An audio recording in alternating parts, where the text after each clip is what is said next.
So this morning we'll continue to talk about the neighbors. We have this whole washing machine going. It bangs, it sounds like a helicopter. It's done deliberately when you wake up. As you can see, one of the obvious indicators is their yard. So right away, that's, a tell. You can't pick up your yard. We've had red flags all summer long.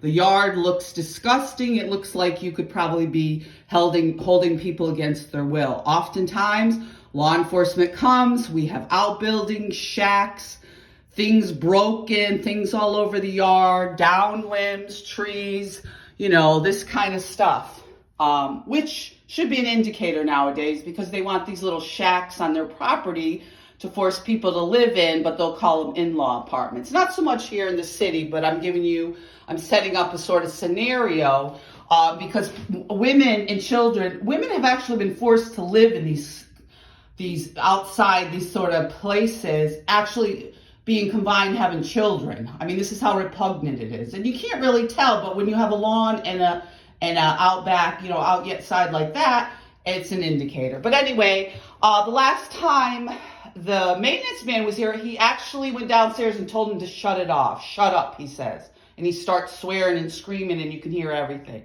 Starts swearing and yelling.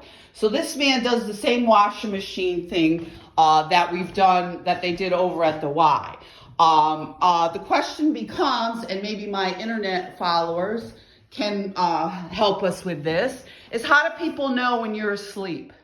How do people know when you wake up or when you're asleep? This is what's going on with either the technology or they have cameras in here. And if they have cameras in here, we have a bigger problem because these people know as soon as I wake up, the fake smoke alarm will start going off. We all know that a smoke alarm makes a set sound, a pattern, until you put the battery in.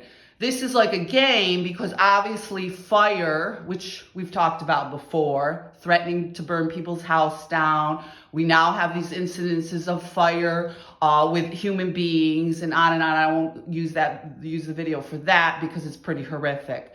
But this is the kind of stuff that goes on. So as soon as you wake up, as soon as you open your eyes, we start the games. So how do people know when you're awake or asleep? And this was the same thing with the Y. So here are people in supposed vulnerable situations fleeing violence or mental health issues, which is obviously seems what these people have, or substance abuse, having the wherewithal to set up something where they know whether you're awake, whether you're asleep, whether you fall into a deep sleep, because right away you're rousted out of a deep sleep with this kind of stuff. And then you wake up and then you're pouring sweat because you're getting burnt, or you go into the bathroom and you're blasted with a horrible smell, or you feel like your head is being banged because there's some kind of noise that they could turn around and say, oh, I was doing wash.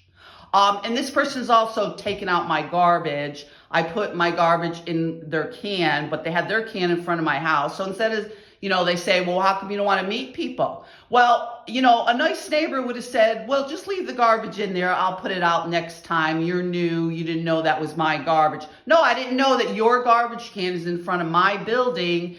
And you play games. No, I didn't know that. So we'll continue to talk about the neighbors because we're going to go to look at another place, and the neighbor situation has already presented itself. So I will continue to talk about what women are up against when we're told, why don't you just leave an abuser? Why don't you just leave?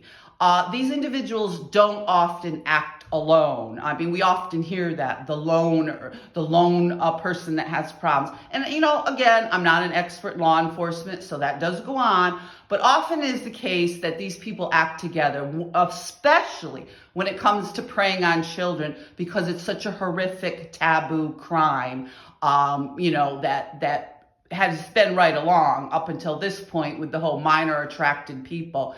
But we'll save, that for another video. What I want to impress upon you is that these people often don't act alone, which has been my case. So we'll explore this, again, this noise harassment.